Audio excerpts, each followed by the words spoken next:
Flowing northeast, the Nile's headwaters create Africa's biggest lake. At Lake Victoria, the river begins its legendary journey. Leaving the lake, the Nile bursts into life and transforms into the mighty river of legends. Young and wild, the Victoria Nile rushes into foaming rapids, plunging downward into pools below.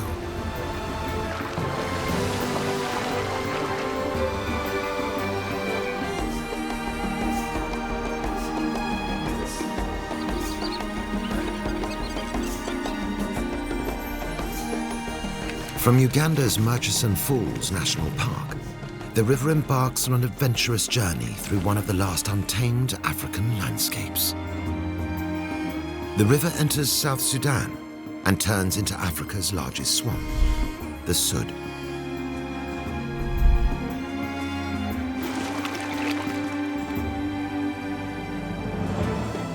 Over 1 million antelope hide in the water maze of the Sudd.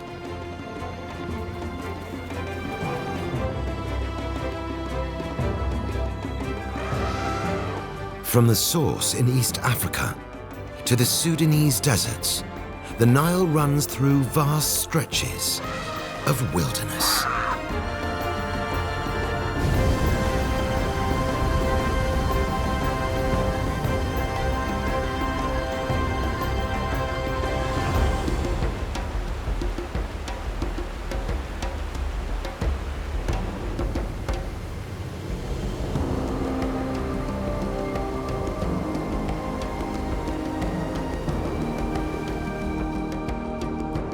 Once past the waterfalls, the Nile continues serenely through Uganda's largest national park.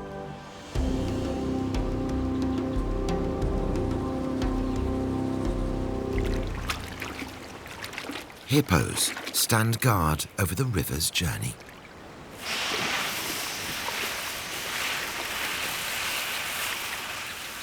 The animals are like the Nile, slow, tenacious, and unpredictable.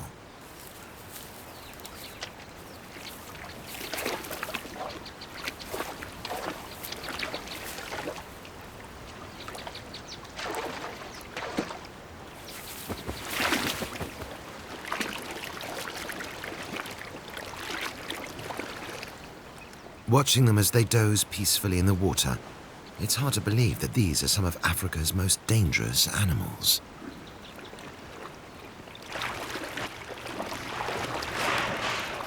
Only 150 years ago, the banks of the Nile were unspoiled, stretching from Lake Victoria to Egypt's distant deserts. The Nile crocodile has been the river's symbol since the dawn of time. The ancient Egyptians worshipped it as a deity. The national park is inhabited by some of the largest crocodiles in Africa. Many grow up to a length of 5 meters and more. More than 400 bird species breed and hunt along the Victoria Nile. African skimmers migrate within the continent. They stop here to rest and feed.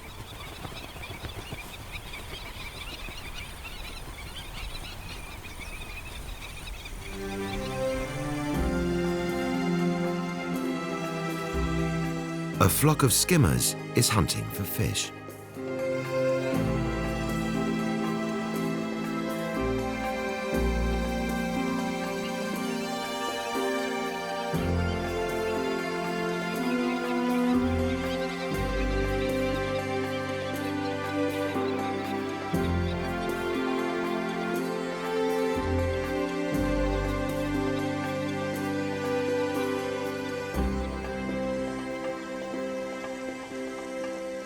The bottom half of the bird's beak is considerably longer than the top. The longer part is used like a spoon to scoop small fish from the water. A unique and rare stalk-like species hides in the high papyrus plants, the shoebill. Its habitat is limited to a few African marshlands.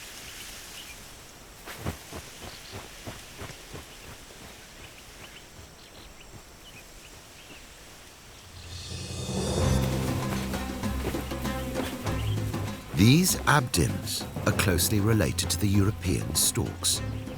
Alarmed, they take flight. A giant has risen from the water. A large elephant bull has retreated from the scorching sun into the cooling river. Up to his neck in the water, he enjoys the foliage.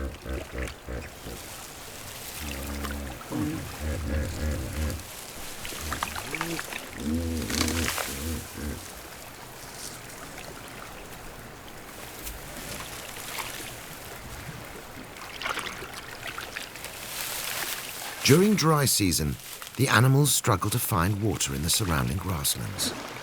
But the inexhaustible Nile keeps them alive.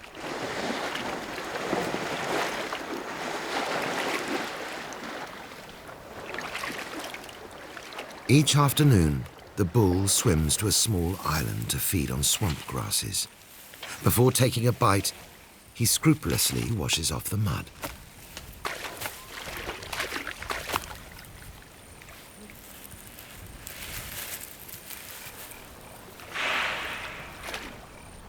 Under the scorching sun, time seems to stand still, as if explorers searching for the river's source had only just navigated upriver.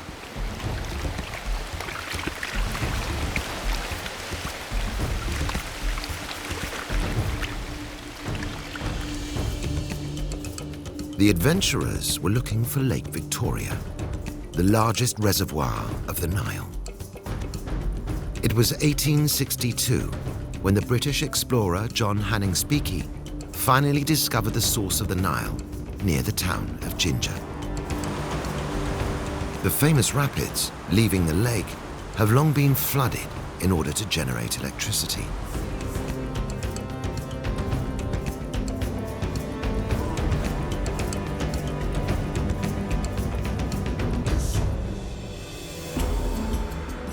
From the western shore of Lake Victoria, the river travels north through Lake Kyoga and meanders towards Murchison Falls National Park.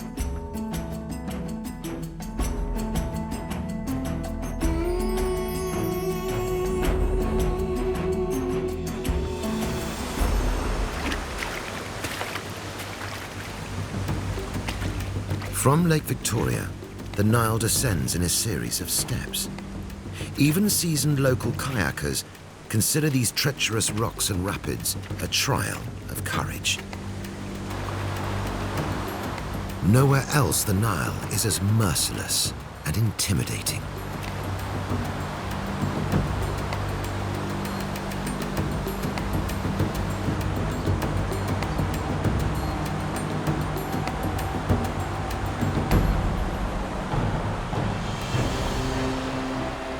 Kilometres before it reaches Murchison Falls National Park, the river gathers pace.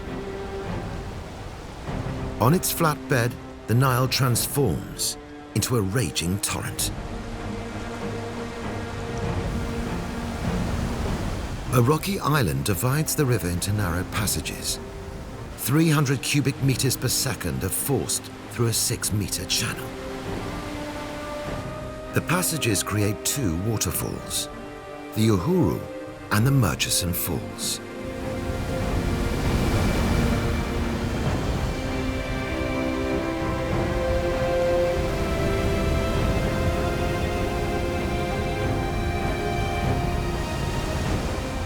The Nile plunges 40 meters down.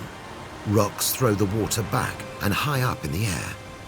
The Murchison Falls provide a titanic spectacle.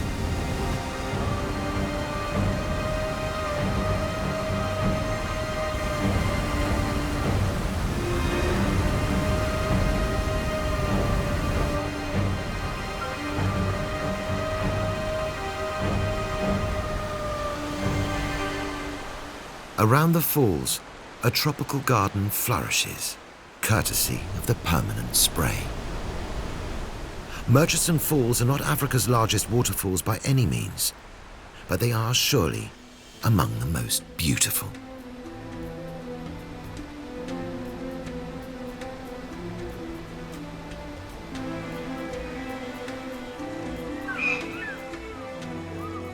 The shrill call of the African fish eagle is the embodiment of the wilderness.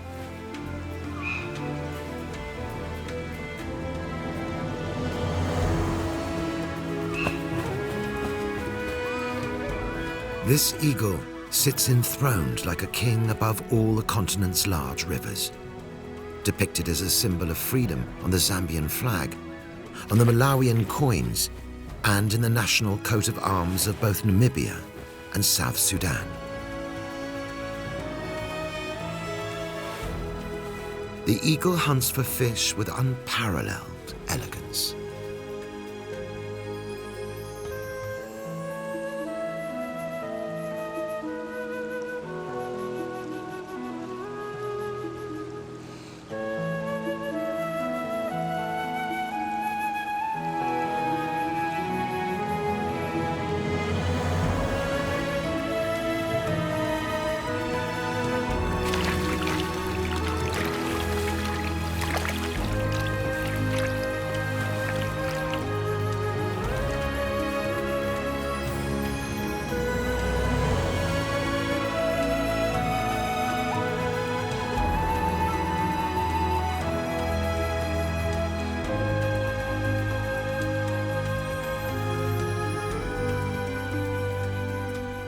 To the north of the Nile, a hilly savannah catches the eye.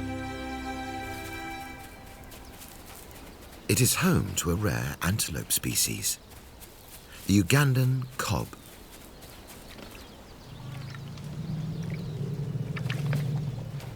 In the dry season, all the large herds, whether cobs or elephants, stay close to the Nile.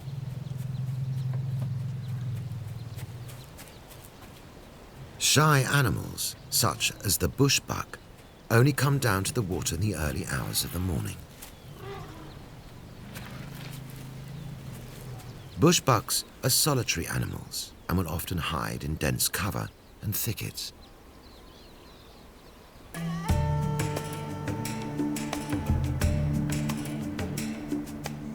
"20 years ago, there was not much wildlife to be seen. Most large animals were slaughtered during the Civil War of the 1980s, but now the tide has turned.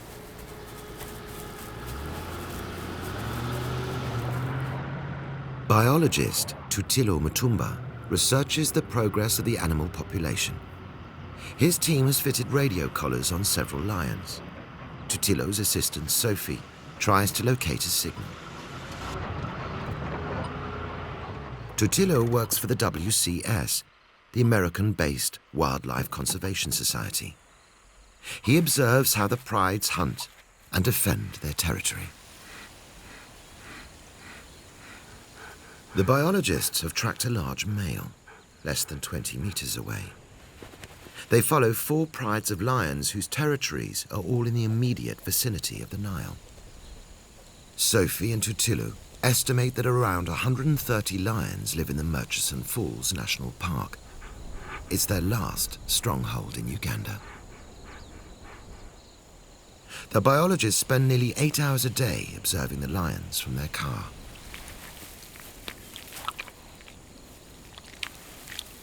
This female is enjoying last night's prey, a Uganda cob.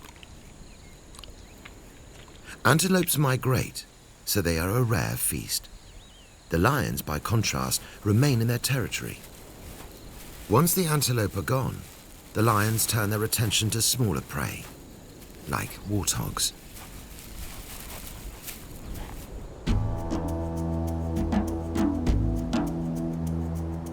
In the dry season, the sandbanks on the Nile become a hive of activity. The river's enormous wealth of fish attracts hundreds of thousands of birds. Once the water level sinks, many species start breeding.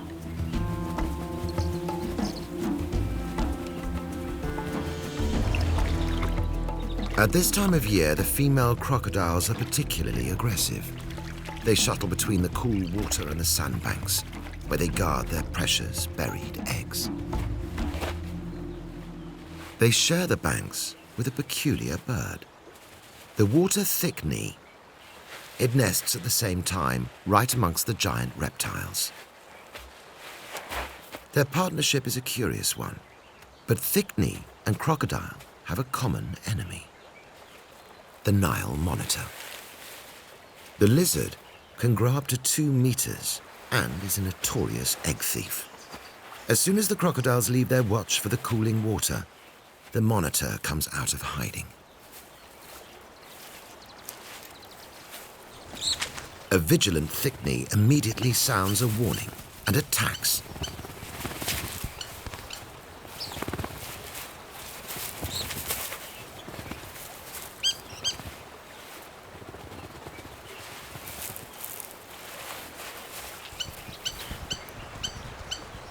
The calls alert the crocodiles to the thief.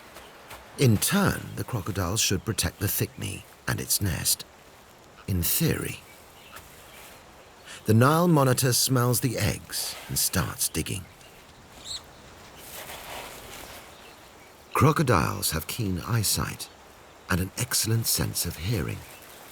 Despite the warning and the obvious threat, the female remains calm. The monitor uses its forked tongue to scan the sand. It is able to detect the tiniest odor particles and find eggs buried deep in the ground.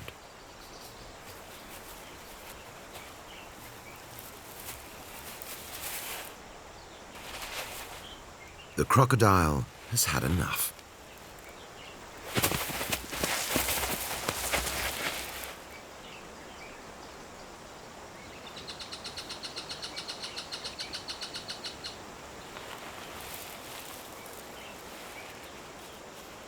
The Nile Monitor waits for the next opportunity, but it hasn't bargained for the thick-knee.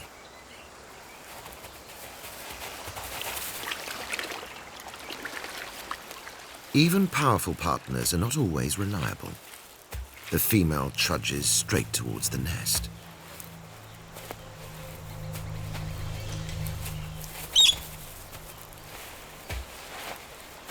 The thick-knee tries to prevent the worst.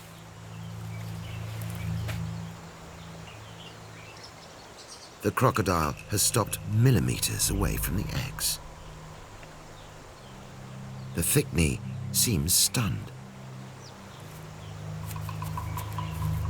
Then, the inevitable happens.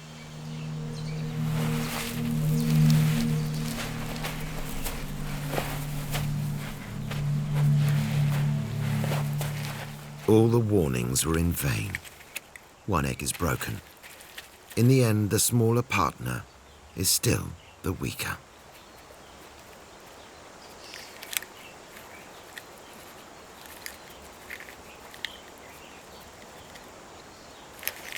The thick-knee immediately disposes of the eggshells and feeds on the remains. Otherwise, the smell would draw predators.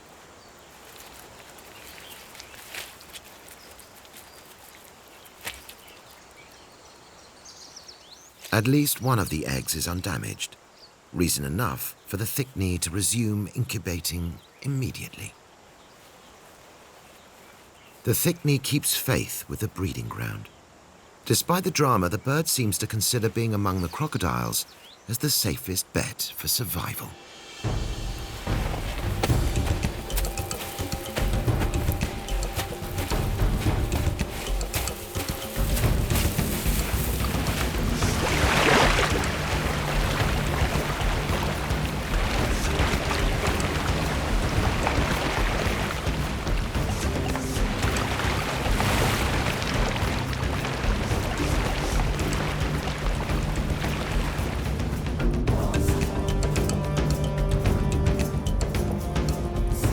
The oppressive afternoon heat covers the savannah like liquid glass. All color fades. Not a single leaf dares to move. Only giraffes roam the land of the Nile, as if in a trance.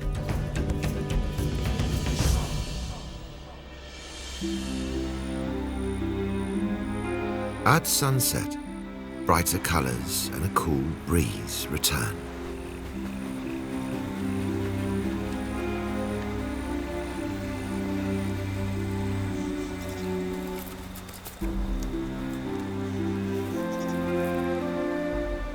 With the onset of the golden hour, Sophie and Tutilu set out for their night shift. They're on the lookout for a particular animal, the three-legged lion of Murchison Falls.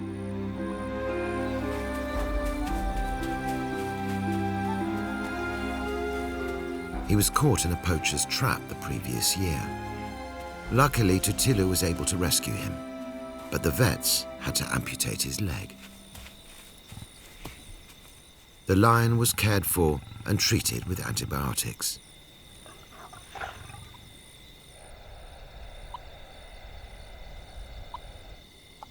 He is now reintegrated in the pride, to the great surprise of the researchers who expected him to be banished.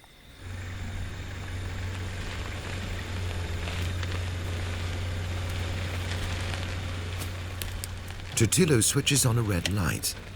The color spectrum is hardly visible to lions, and it won't irritate them.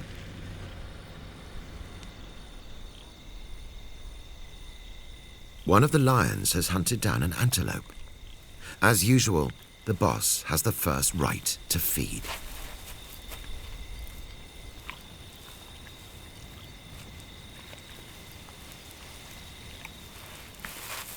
A female approaches hesitantly. She needs to wait until the male has had his fill.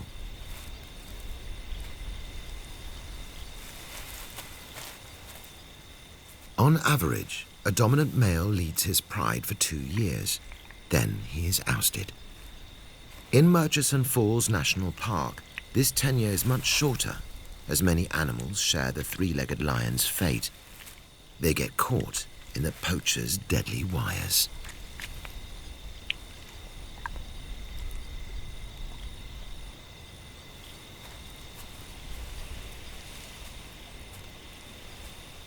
It will be a long night for the young biologists. After the lions, they have to look out for other nocturnal hunters. A pack of hyenas have made their home on the Nile. Tutilu uses a ruse to attract and count them. He plays them a CD, which is music to their ears. The call of a buffalo calf.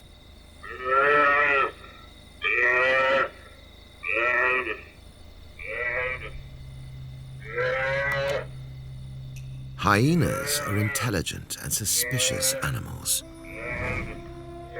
Half an hour passes. Nothing seems to happen in this pitch-black night.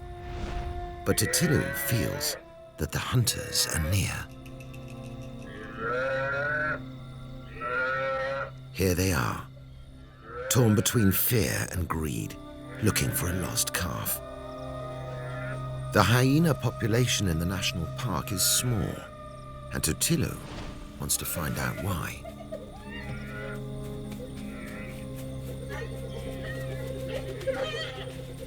The researchers lack the time and funds to study the animal's social and hunting behavior in detail, but at least they can monitor numbers.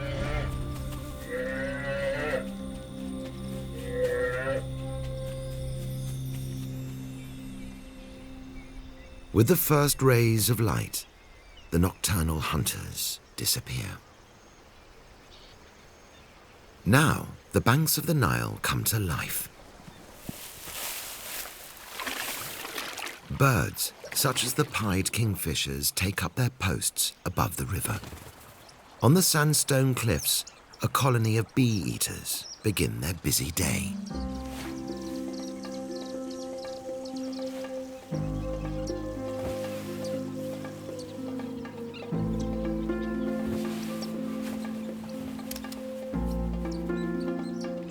This stunning species is called the red-throated bee-eater. All bee-eaters live in colonies of several hundred. Their favorite spot is a solitary branch.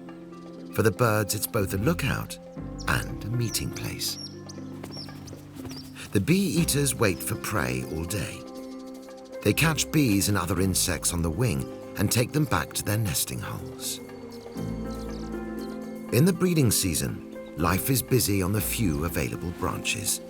Both males and females take part in the hunt.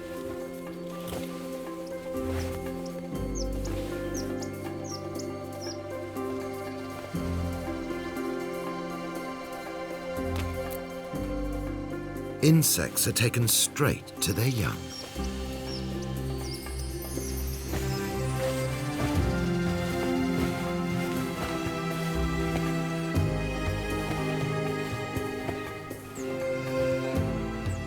Under the critical scrutiny of its mates, the bee-eater has to finish the job elegantly.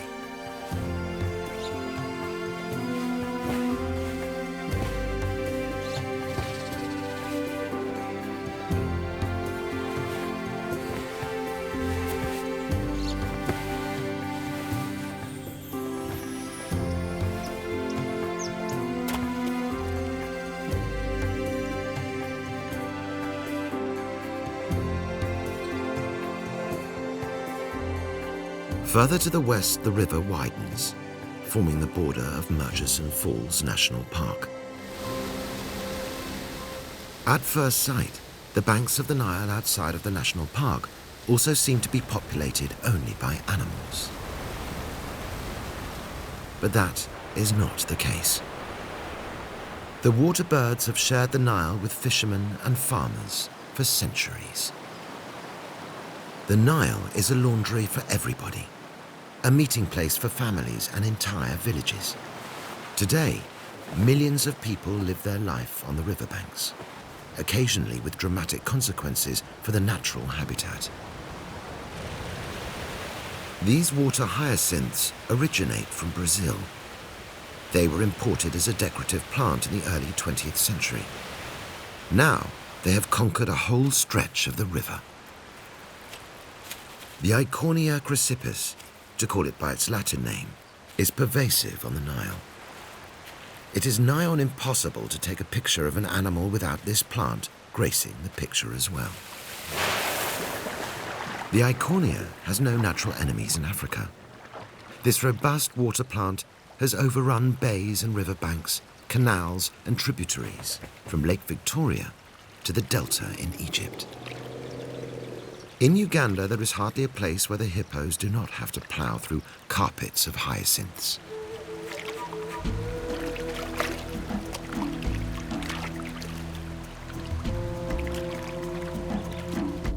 All around the national park, settlements are being built, increasingly creating conflict. The border of the park is virtually unguarded. There is no ban on fishing. Boats are everywhere. And at night, poachers cross the river and invade the park. The traps are meant for antelopes, but the wire does not discriminate. This trapped lion suffocated in the attempt to secure his freedom. Tutilo has destroyed dozens of traps during the day. He understands the poachers. There is no employment and no support.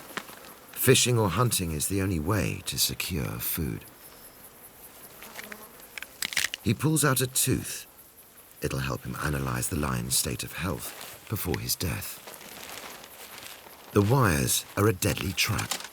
The harder the animals pull, the more they tighten their grip. The steel wire is strong and unbreakable, even by elephants.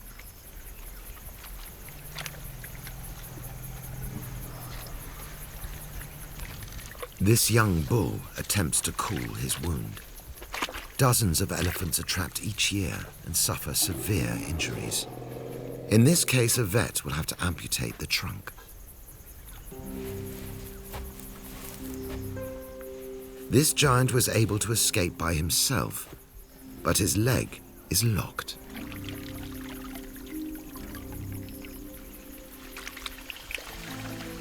The elephants in Murchison Falls National Park continuously fall victim to poachers and ivory hunters. And yet their population is steadily increasing.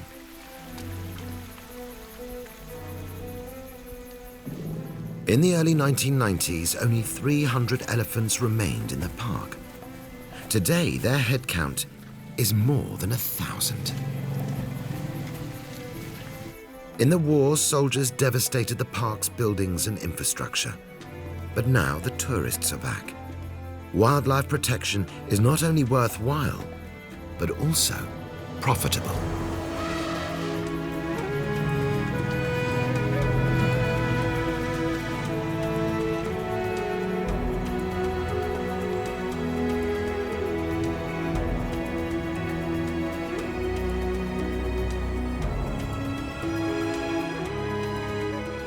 To the west of the park, where Lake Albert joins the Victoria Nile, a vast delta expands, covered with papyrus plants.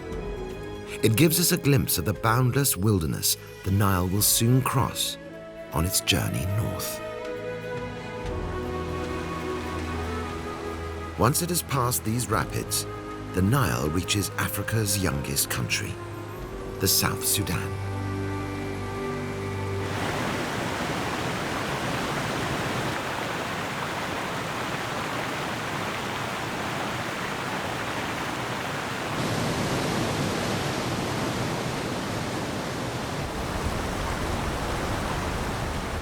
This country, too, was tied up in a terrible civil war for decades.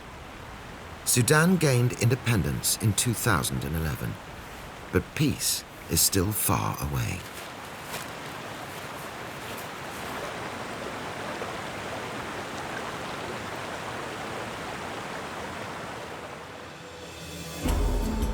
After these rapids, the Nile changes character, dividing into side arms and transforming into the impenetrable Sudd, Africa's largest swamp.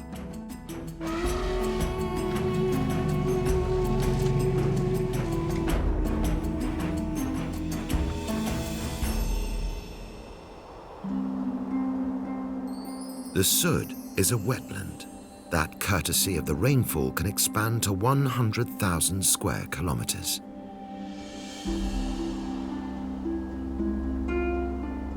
It's a labyrinth of large and small lakes, water meadows, and endless expanses of papyrus.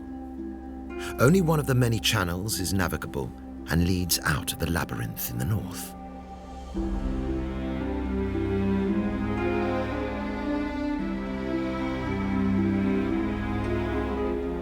The heart of the Sudd is always underwater, even in the dry season.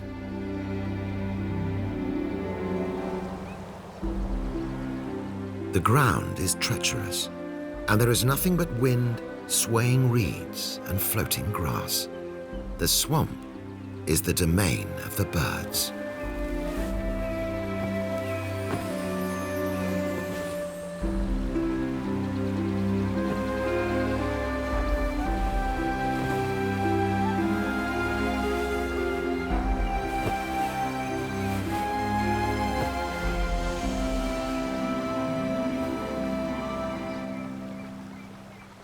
There are no tourists, no cities, and no roads. The perfect wildlife sanctuary. All bird species of the tropical Nile reside here, hiding, breeding, and hunting in the forest of reeds.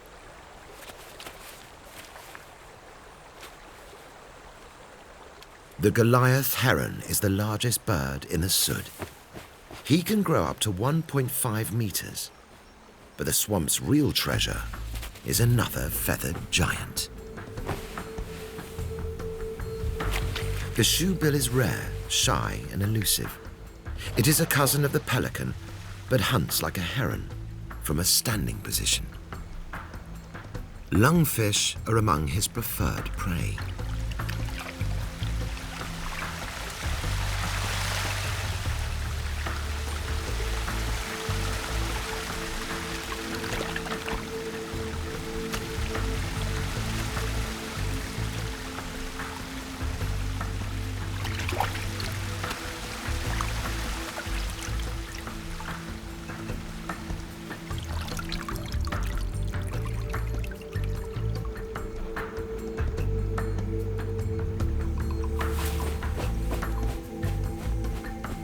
Several thousand shoebills live in the Sudd, far more than anywhere else in Africa.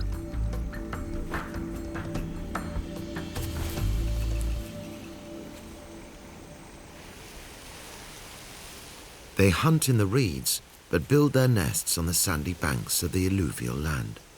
Their offspring must be fully fledged before the great rain arrives, or they'll be swept away by the floods. Only one out of the 2 or 3 chicks will survive. This one has made it, but it will still be several weeks until its first flight.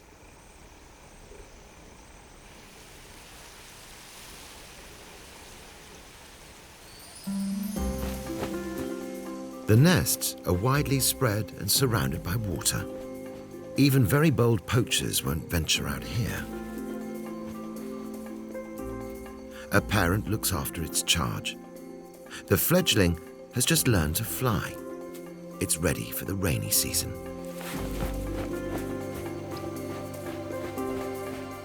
As for food, the shoebill faces competition. The edge of the Sudd is lined with small fishing villages. These people are called Dinka and have lived in the alluvial lands of the Nile for centuries.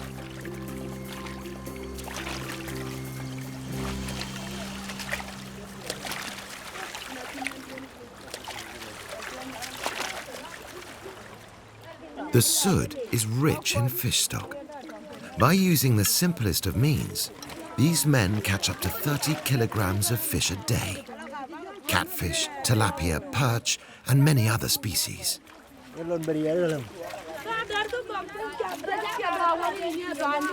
What the families don't eat will be dried and sold to communities nearby or bartered in the camp. Money doesn't mean much in the wilderness of the Nile.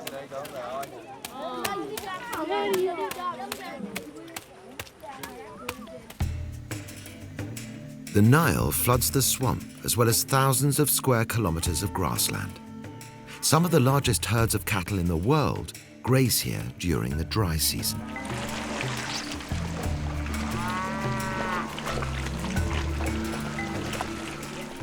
Cattle breeding is the Dinka people's defining purpose, the center of their life and culture.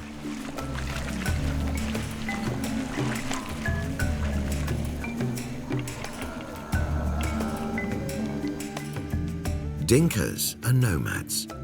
In December, after the rainy season, the families move into the wetlands, pitch camp and stay there until the Nile floods the pastures again. The smouldering fire originates from the Dinka nomads' camps, from kitchens and burning cow dung. It drives away the flies and other undesirable insects that are attracted by the cattle.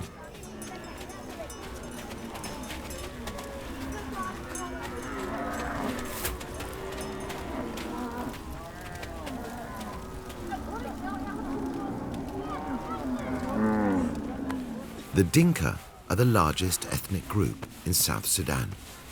The president of the republic and many ministers are Dinka. But these nomads don't think in terms of politics or country borders. It's the cows that really matter. They are their best friends and give milk and more. Not even their urine gets wasted. It is used as a washing agent and for medical purposes.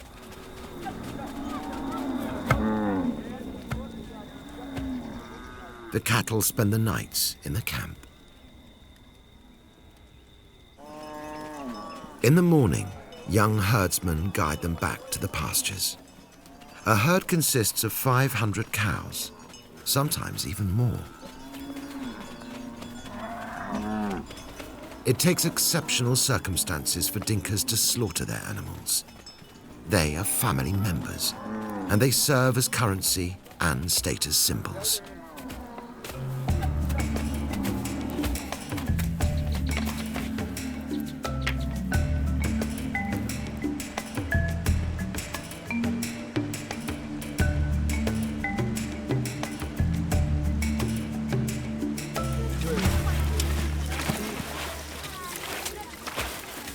As the tributaries and pools dry out, the people go spearfishing.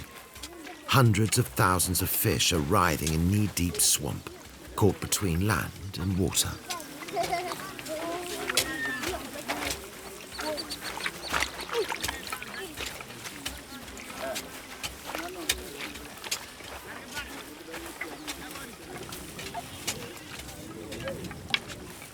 Spearfishing only lasts for a few days, and it's a communal celebration.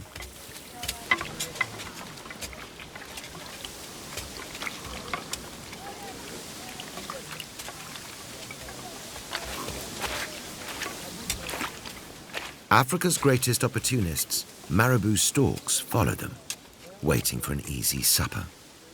Some fish, they hope, will be dropped or left for them.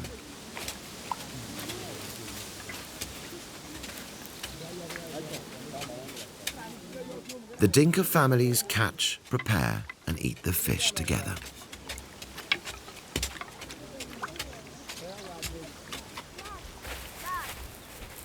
The children return to the camp, but their days in the Sudd are numbered. Rainy season is near, and this place will be flooded within weeks.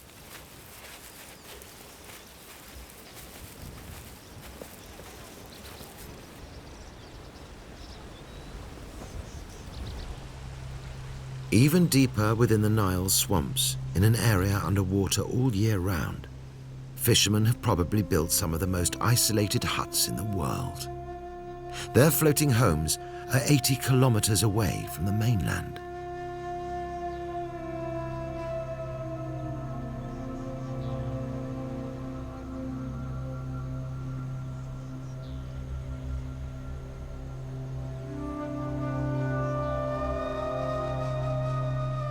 Only the fishermen know how to get here and back.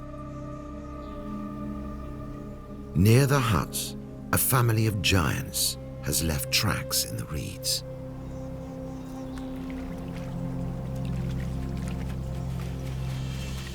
A large herd of elephants lives in the Sudd, but they are elusive. Only a few people have ever seen them. Around 400 animals move between the shallow sandy islands and the vast expanses of papyrus and reeds.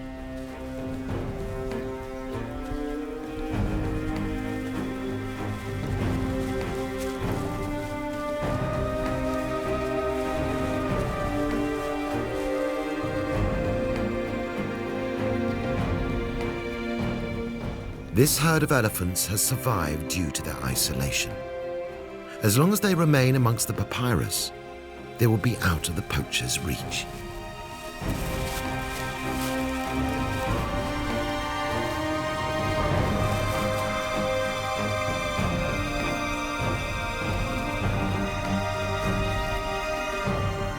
It's in the wetlands of the Sudd the Nile hides its best-kept secret. These tracks will reveal a story. The tracks are evidence of one of the biggest migrations in the world. The animals moved to the southeast, to the largest virgin savannah in Africa.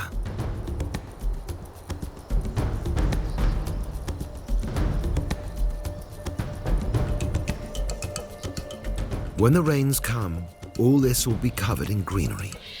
For some, like this antelope, it's too late.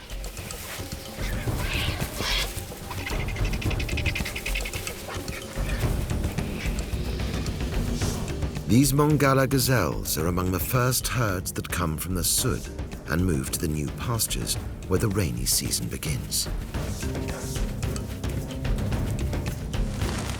The first rains have fallen.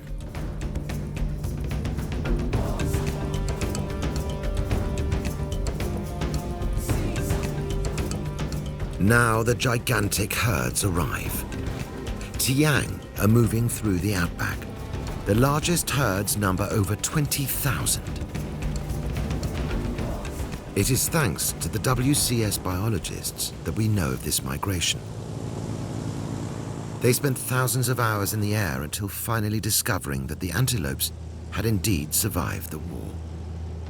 Even team leader Paul Elkin needs luck to find the most stunning antelope of the Nile, the white-eared cob.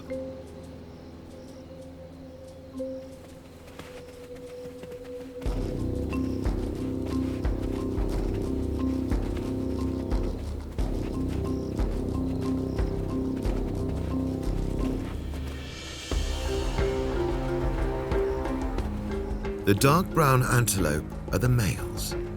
Females and calves run alongside them. More than 700,000 cob take part in the migration, a breathtaking sight filmed here for the first time.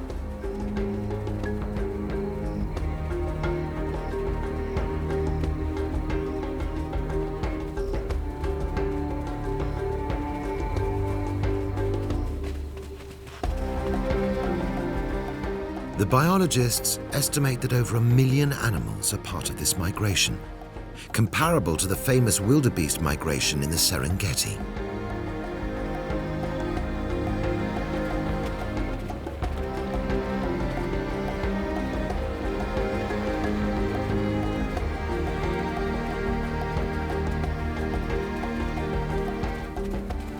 During the war, many species were wiped out or driven away.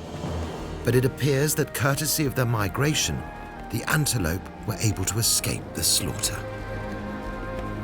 In Bandingalo National Park, all antelope come together.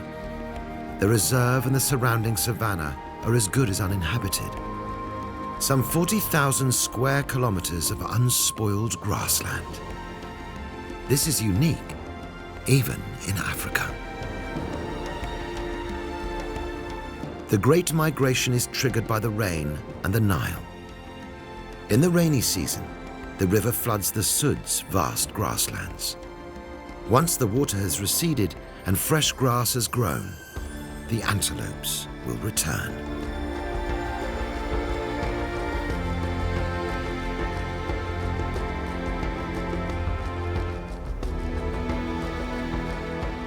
The nomads and their cattle follow the same rhythm of nature. In the evening, massive plumes of smoke rise from the wetlands.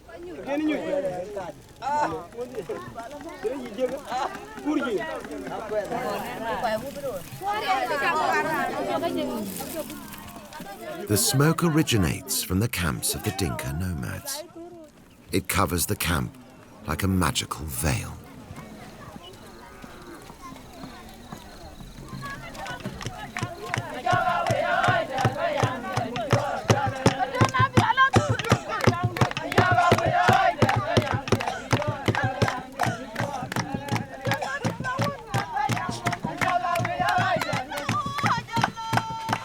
Soon the men and the women will dismantle the camp and move to pastures at higher altitudes.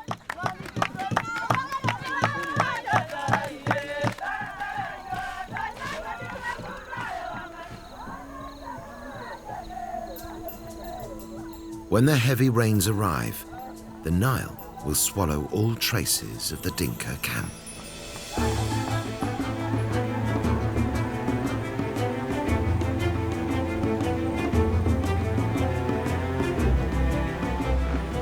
"1,000 kilometers upriver, it's a different world. This is Khartoum, a vibrant metropolis and the capital of the Sudan. Here, the Blue Nile merges with the main river, the White Nile. The Nile's mightiest tributary ends in the midst of civilization. But its origins lie in a craggy wilderness of rocks and rapids.